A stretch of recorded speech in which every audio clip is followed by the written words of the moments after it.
Bijouterie Santia, mividy volamena. Voninandray anao ny alatsinainy hatramin'ny sabotsy.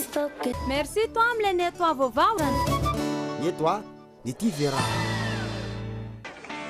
Why toa lasa misy volofotsy akindry?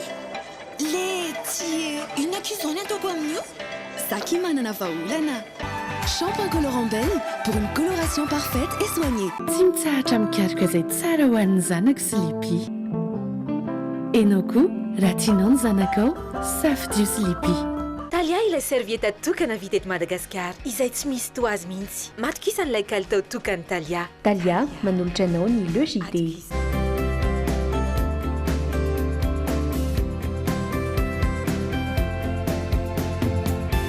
Sanifère, le meilleur. Ma safidiko numéro 1 malagasy manolotra ho anao.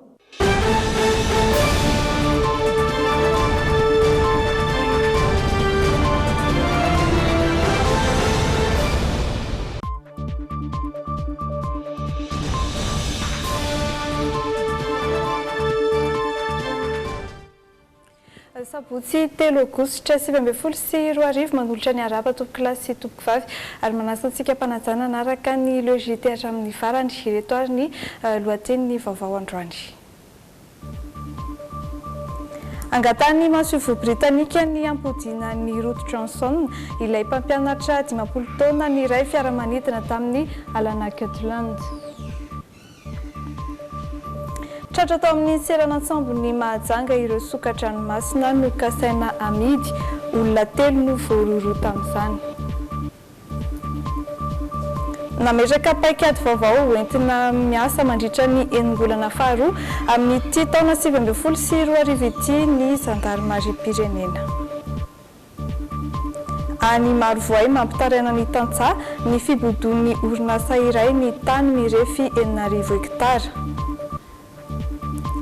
Iainao anatin'ny tetezamita tatanina gouvernemanta ny marimaritra iraisana kosa i Soudan mandritra ny 3 taona. Ireny zany no isan'ny sombony hoentina amintsika amin'ity androany ity ato anatin'ny fampahalalam-baovao isatarantsika izany avy hatrany ny à la une.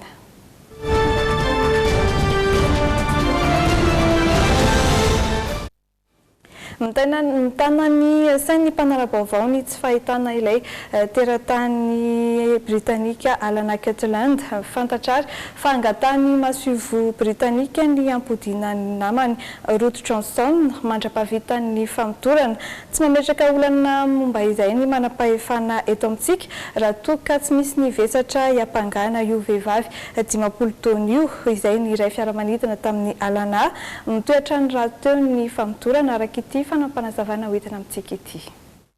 Miditra antsehatra ny fifandraisana ara-diplomatika herinandro taoriany tsy nahitana ny Alana Kirtland. Voalaza fa nisy ny fionana manokana teo amin'ny masovo Britanika sy ny tompon'andraikitry ny zandarmaria misana ny famitorana. Ny votra tamin'izany ny fangatany masovo Britanika ny ampodiana ny Angleterre any Ruth Johnson ilay vehivavy iray fiaramanidina tamin'ny Alana mpampianatra manampy azy amin'ny fikarohana tokony ataony teto Madagasikara. Fanazavana avy amina loharanom-baovao no nahalalana fa tsy mametraka olana amin'ny fampodiana io vehivavy 10 taona io ny tompon'andraikitra misana ny famitorana raha toa ka tsy misy ny vesatra hiampangana azy. Fepetra napetraka kosa nefa ny hoe tompon'andraikitra amin'ny famerenana ny Ruth Johnson eto Madagasikara ny masovo Britanika raha misy ilan'ny fitsarana azy. Ankilan'izay fantatra fa lany aiky ka niato tamin'ny fikarohana ny Alana ny mponina manodidina ny Anjanjavy Mahajanga. Na izany azy mitohatra ny famitorana ataony manam-pahefana. Dimy tamin'ireo sokatra 7 no avitra ny zoma teo tany amin'ny seranantsambo ny Mahajanga raha ny tatitra voaray dia nentina ho volona sy no kasaina ho amidy no ny azana ireo sokatra ireo. Olona 3 menada kosa no voaroroy tamin'ny fitrandrahana ireo harem-pirenena ireo. Nanangona ny vaovao ireo dainy Menjanahary eo amin'ny rindran-tsary ny misy Razatsatovo. Sokatra no miisa 7 ny saran'ny zandarim-piaro ny faritra Masina teto Mahajanga. Raha fanazavana voaray antso avy amin'ny olona tsara sitraponiny na hafantarana fa misy olona mihaza ireo sokatra ireo tao amin'ny serana Tsabomajanga ka nidiny tamin'izay ny mbola velona ary ny roa kosa efa voatetika sy mialaina ka tsy nisy azo natao intsony. Natao ny fikarohana fa misy olona manao fitrandrahana ny harem-pirenena zany hoe ny tortue de mer. Ireo tortue ireo zany a ny dimy mbola velona somatsara, ny anankiroa efa masakrendy zareo saingy mbola tsy maty nefa tsy hitantsony moa izay azo atao an'io. Raha nitatitra voaray efa asa fanao an'ireto olonreto ny fiasana sy famonoana sokatra izao. Noraisin'ny mpanara-maso ny Jony sy ny Harenan-dranomasina ny fanohizana ny fanadihadiana ka tratra ny olona 3 mianadahy izay tomponantoka tamin'ny fitrandrahana ireto Harenan-dranomasina ireto. Ireo olona ireo zany dia tratra eo ampamonoana mihitsy teria Ambalamanga, Fokotany Antanimasajy eto Bazenga ihany. Mbola misy koa ary niaraka tamin'izy ireo naporofona fa efa asa fataon'ireo olona ireo izy akorana tortue efa maina ka zay zavatra rehetrarehetra zay dia ahafahana milaza fa tsy olona voasambany nanao an'ity zavatra ty ry zareo. Naverina an-dranomasina avy hatrany ireo sokatra 5 velona tamin'izy 7 ireto. Hoentina hiakatra eo anivon'ny fitsarana kosa ireo olona nanao fitrandrahana ireto sokatra voasokajy ho Harena arovana ireto. Famitoetrany ny fisafona sy ny fisamborana ireo mpanao asa ratsy hoy ny polisy-pirenena nahazo vokatra arak'izany izy ireo ka olona 4 no voasambotra teto Andrenivohitra hatramin'ny zoma lasa teo. Halatra samihafa no navoaroroy azy 4 ireo ary efa niatrika ny fampanohavana ihany koa izy ireo araky ny fanazavana hoentiny Pierzina Rasafindramanana sy Kasambolamanana.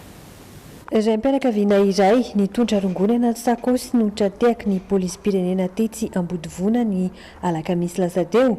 Avy amin'ny alalan'ny loharanom-baovao amin'ny olona tsara sitraponina na hafantarana fa nisy lehilahy iray avy any Fianaratsoa tonga tao Ambodivona tamin'io andro ary nitondra rongony anaty sakosy mainty.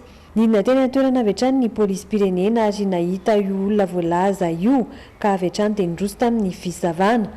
Tratra tao anaty sakosy mainty no entiny ary ny rongony mifonongony izay milanja 15 kilao.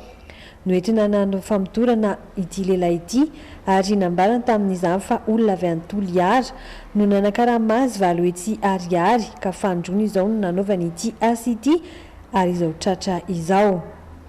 Ny alakamisy lasa teo ihany koa teny amin'ny tsena Nandravoangy no nahatrarana mpangalatra iray misisika anaty olona ary avy eo mamoaka lamba ka mandidy ny pôketran'olona na mangaro na paosy izay no fomba fiadiny.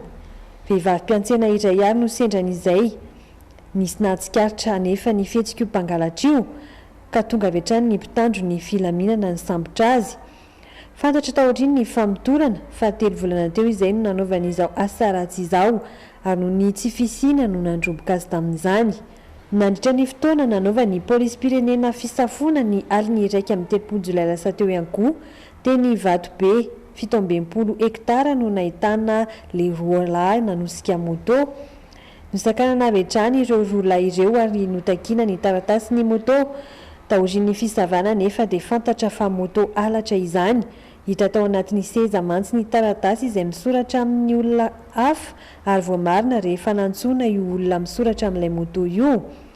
Taorian'ny famitorana natao azy no nanonona ny namany hafa izay adonikotrika ny halatra ka noraisi-potsiny. Efa tavaverina tamin'ny tompony ilay moto. Omaly Zoma kosa no nialana totra ny fampanohavana izy 4 izay tratra Ambodiomby ireo. Fanametraka paikady vaovao sy fomba manokana hoentina miasa mandritra ny enimbolana faharoa amin'ity taona 2020 sy 2020 eo anivon'ny Zandarmarie-pirenena. Natao izany hoy ny sekretera-panjakana miadidin'ny Zandarmarie ho fanatsarana ny asa sy ho fametrahana fandriampahalemana maharitra eto Madagasikara. Mitondra ny fanampanazavana mikasika izay ireo Daino Menjanary sy Dolphe Rakotoniaina. Manjaka tsy fandriampahalemana manerana nosy ankehitriny manana ndraikitra lehibe ho fiarovana vahoaka sy mifanana ny eo anivon'ny Zandarmarie-pirenena sy ireo mpitandro filaminana eto Madagasikara.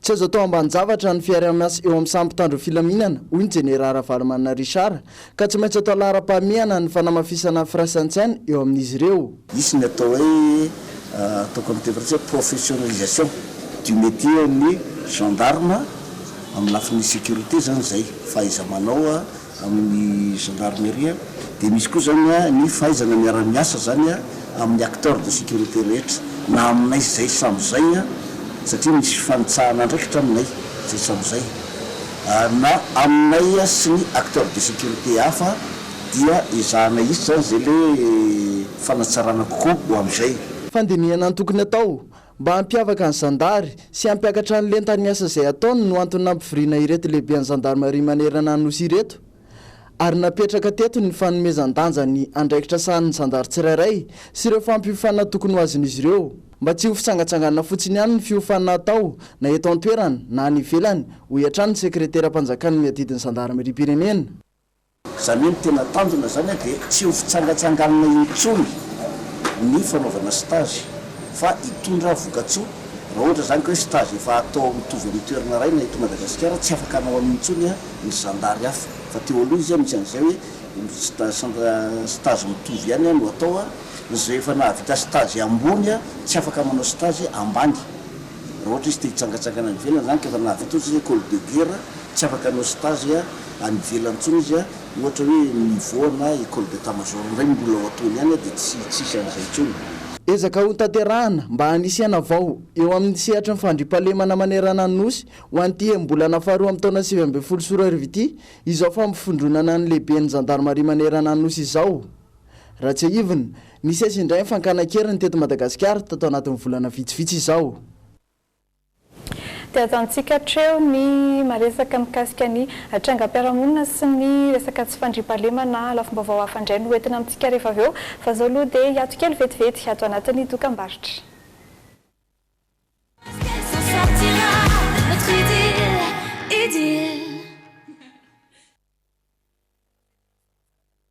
JT sikary anohy ny fampahalalam-baovao velotaraina manoloana ny fibodony orinasa iray ny tany mirefy 4,000 hektara ireo tantsaha any Marovoay efa tamin'ny taona 2024 ilay orinasa no nanao ny fomba rehetra nalana ireo tantsaha amin'ny taniny efa nisy ny fitarainana nataon'ny tantsaha saingy tsisy vokan'izany niakatra teto Andrenivohitra ary nisy olon-tena ny tantsaha nametraka fitarainana teny anivon'ny fiadidian'ny Repoblika mitatitra ny Prima-vao mikasika izay Sonia Andrenirina sy anjarakotona rainy. Ahina ny korontana ao Marovoay amin'izao fotoana izao. Tany mirefy 4,000 hektara izay najarin'ireo tantsaha antaonany maro no kasain'ny orinasa antsoina hoe Somia, Société Malgache Industrielle et Agricole Bodouine. Tantsaha mahery ny 3 alina avy amina komina 7 ao Marovoay nefa ny fantatra fa mivelona amin'io tany io raha ny fanazavany solon-tenan'ireo tantsaha hatrany. Marovoay zany dia tany 4,000 hektara zay tany efa ela ny lozany colon tamin'izany kahimma zany namolaka an'izany dia nitombasan'ny Comema dia nitombasan'ny FIFA be zay société d'état no nandray azy farany dia nanomboka teo amin'ny Comema zany no efa namidy amin'ny tantsaha io tany io tamin'ny 2007 dia nanapa-kevitra ny fitondram-panjakana fa hoe azo ny tantsaha ny tany tamin'ny alalan'ny fanefanany mpahambokatra apa-efatra isaky hektara isa taona. Efa nanomboka tamin'ny volana septambra 2024 no nanao ny fomba rehetra analana ireo tantsaha amin'ny tany ity orinasa ity. Maro ny fitarainana nataon'izy ireo saingy tsy nahitambokany avokoa. Noho io dia nanapa-kevitra niakatra teto Antananarivo ny solon-tenan'ireo tantsaha nanatitra fitarainana tetỳ amin'ny fiadidianan'ny Repoblika.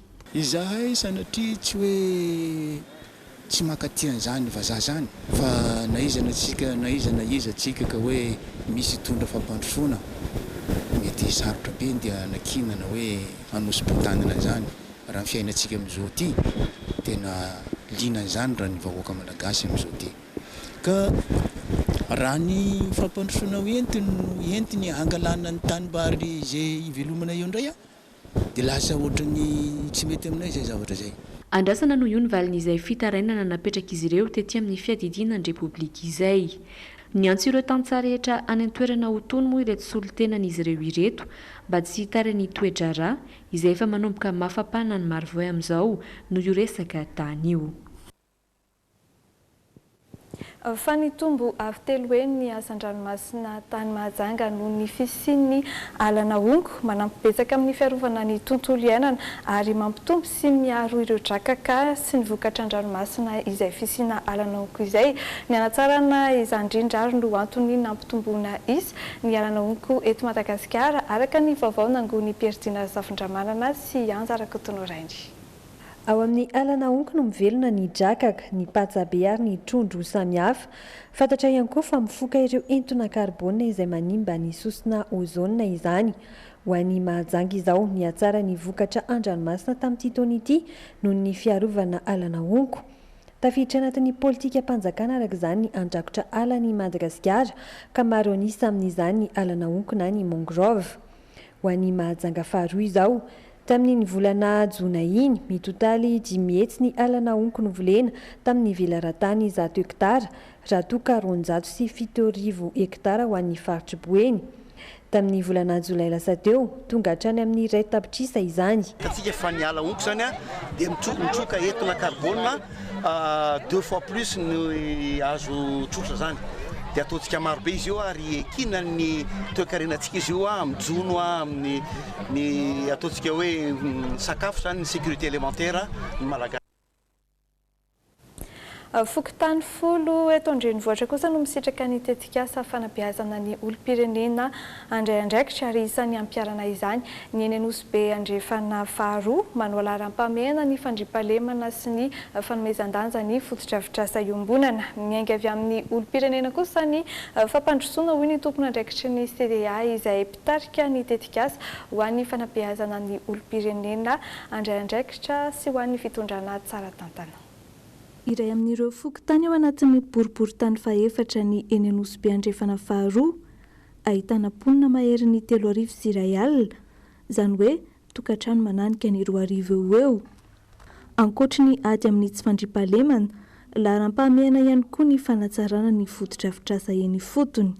Vinavina sy mba hery tety amponina ihany koa zany zao dia hoe ny ao ny lalakely, ao ny canal d'évacuation, tena mbola tena ho atsaraina tanteraka mihitsy. Satria misy fotoana indraindray miakatra ny rano dia tratra ny rano ilay lalana dia hoe mba mila ampiakarina ilay izy.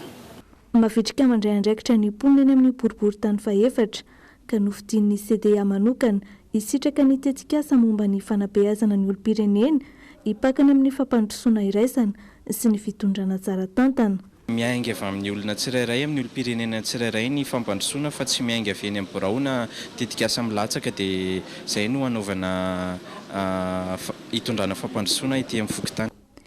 Misy efatra ny lahasan'ny tetikasa ka isan'izany ny fampiofanana ny andromasim-paritra. Eo ihany koa ny toana rabola ho an'ny fokontany avy amin'ny développement épais any Canada. Nisy ny fanaovana sonia hanamariana ny fanombohan'ny tetikasa. Mitoetra ny kosa ankilan'izay ny fiara-miasa amin'ny fokontany folo eto an-drenivohitra mikasika izay fanabeazana ny olom-pirenena andray andraikitra izay. Lafomba momba ny kolotsaina andro faharoan'ny hetsika The Weekend izay tanterahana etsy amin'ny lapan'ny kolotsaina sy ny fanatanjahantena Mahamasina. Maro ireo liana tamin'izany ity hetsika ity izay aharitra 3 andro ary amin'ny maha festival lehibe azy dia ahitana lalao samihafa sy mpanakanto malaza marobe manafana ny hetsika eny an-toerana. Nanangona ny vaovao Pierre Zafindramanana sy Kasambola Manana. Isan'ireo hetsika nahaliana ny be sy ny maro ny The Weekend eto amin'ny lapan'ny kolotsaina sy ny fanatanjahantena Mahamasina izay nanomboka omaly. Festival lehibe ahitana lalao samihafa toy ny jeux vidéo izay nahasarika olona maro. Eo ihany koa ny seho an-tsehatra iarahana amin'ireo mpanakanto malaza. Tamin'ity androany ity izao dia ireto mpanavakodrazana ireto no nanafana ny sehatra.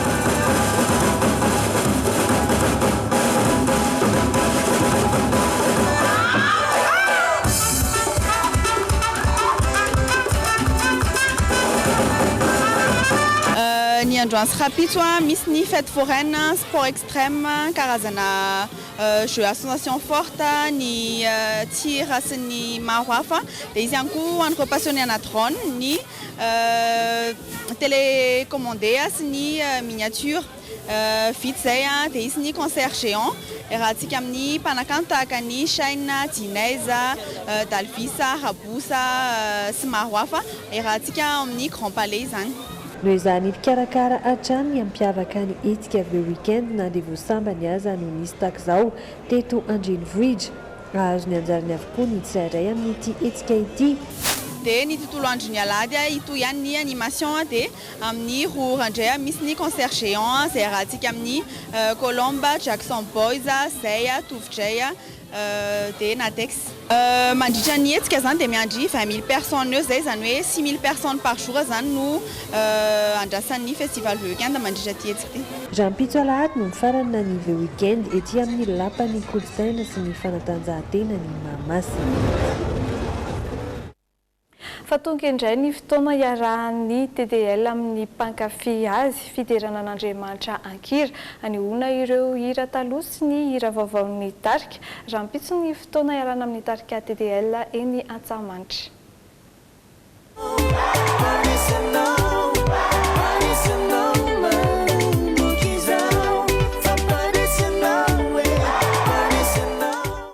Seho lehibe tsy manampaharoa indray no atolotry ny TDL ho an'ireo mpankafy azy Rampitso ao amin'ny kianjana Antsahamanitra.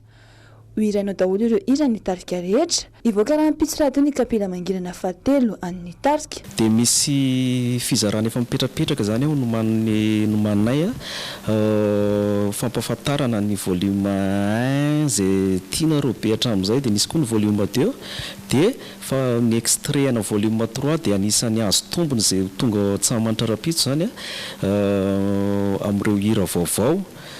Mety efa entsika ihany fa ataontsika live izy Rampitso zany ao Antsahamanitra zany. Ny TDL araka ny fahafantarantsika azy dia tena hira fiderana mihitsy no atao tsy hira fiderana tena hoe misy milamindamina fa ny ankabetsany araka mafety azy zay dia tena fety ary nampitondraina lohatemo izy hoe mpandresy foana dia tena hoe andresy tena orakoraka zany ao Antsahamanitra Rampitso hoe tena fifaliana sy tena orakoraka be mihitsy ao. Hira fiderana amin'ny endriny miavaka no atao mandritra izany. Samy azo tombony avokoa ny rehetra. Eo ny mpankafy TDL manokana, asaina manokana. Eo koa reo mety hoe maheno zao vaovao zao na zavatra ohatr'izany hoe iza moa le TDL raha mbola tsy mahafantatra renao dia tongava hoe fiderana tena mafana tena mangotragotraka mihitsy no hitantsika ao Rampitso dia tongava dia tsy manafaka fa tongava daholo fa fiderana io ho tokony ho an'ny rehetra mihitsy. Fa 10 taona amin'ny faraparan'ireo dia misy surprise mba iarahanay ho an'ireo mpankafy TDL amin'ny anniversaire zany dia efa maizimaizina kely eo ny andro dia efa miomana fa misy surprise zavatra mba iarahantsika eo satria tsy feno ny TDL raha tsy misy koa mpankafy amin'izany fa 10 taona zany. Anomboka amin'ny telo ratolakandro ny seho eny an-toerana no ahitana ny tapakila fidirana ho amin'ny Rampitso 5,000 ariary ny tapakila tsotra ary 5,000 ariary kosa ho an'ny toerana voatokana.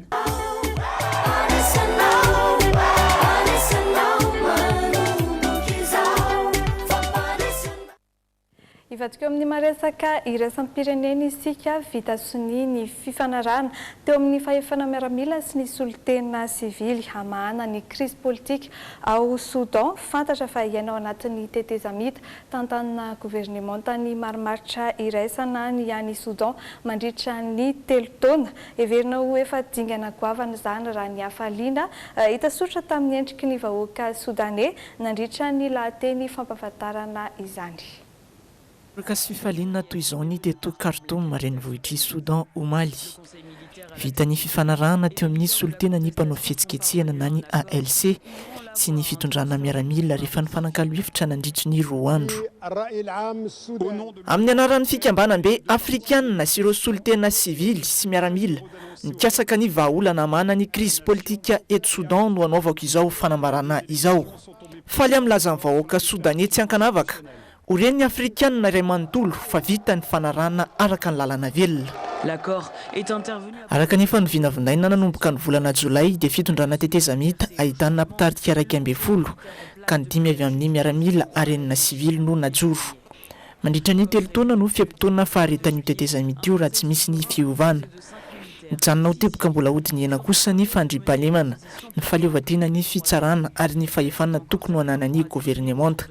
Azo ambara ho nanafaingana ny fikarohana vahaolana ny fihetsiketsehana ny anahery vaika tamin'ity herinandro ity tao Soudan. navatesan'olona enina izany ny alatsinainy teo ary efatra ny alakamisy. Tomponantoka tamin'ireo fahafatesana ireo ny mpitandro ny filaminana vokany miaramila 12 amin'izao fotoana no efa nosamborina. Tsara ho fantatra kosa fa manodidina ny 590 ny isan'ireo namoiny ainy tao anatin'ny krizy politika ny ainan'ny Soudan nandritra izay efa bolana izay. La répression des manifestations aurait fait fa miarava ny fifanarana amin'ny fampitsarana ny azakazaka eo amin'ny fanamboarana fitaovam-piadiana nukleary ankehitriny taratra fa efa samy mampiroboroby ny famokarana izay fitaovam-piadiana mahery vaika izay avokoa i États-Unis sy Russie izay nanao soni io fifanarahana io samy milaza nefa ny rotonta fa tsy tomponantoka amin'ny fanitsakitsahana izay fifanarahana izay. Rovolana tao aorian'ny fahafantarana fa miamahazo vahana indray ny fanamboarana fitaovam-piadiana nukleary mifanility États-Unis sy Russie amin'izao fotoana. Samy laza ny rotonta fa tsy tomponantoka amin'ny fanosiosena ny fifanarahana ampitsarana ny azakazaka amin'ny famokarana fitaovam-piadiana mahery vaika. Ny tompona ndraiky mpanjakana Rosiana no nanao fanambarana mialoha. Nanao fahadisoana i États-Unis ho ity fanambarana ity ary hitarika ho any amin'ny krizy izay sarotra ny hamahana azy. Minitra vitsy taoriny izay namaly ny afatra ny prakitra raha-mpanjakana Amerikanina nandritra ny fivahiniana ny tany Thaïlande. Nambara fa ny fihetsika Rosia no natonga azy ireo andray andraikitra, izy no nandika ny lalàna ny fampifehezana mialoha. Nanamafy izay ihany koa ny sekretera jeneraly ny fikambanam-be ny tafika Atlantika avaratra na ny OTAN ao Bruxelles. I Rosia no tomponantoka raha foana ny fifanarahana hoy izy, ary tsy manana tanjona ny anakorotana ity tafika izay eo ambany fifehezan'ny Amerikanina ity. Jianao toy ny nataon'ny Rosia izahay, tsy azakazaka amin'ny fanamboarana fitaovam-piadiana nukleary no katsahinay ary tsy manana faniriana anaparitaka fitaovam-piadiana eto Eropa akory.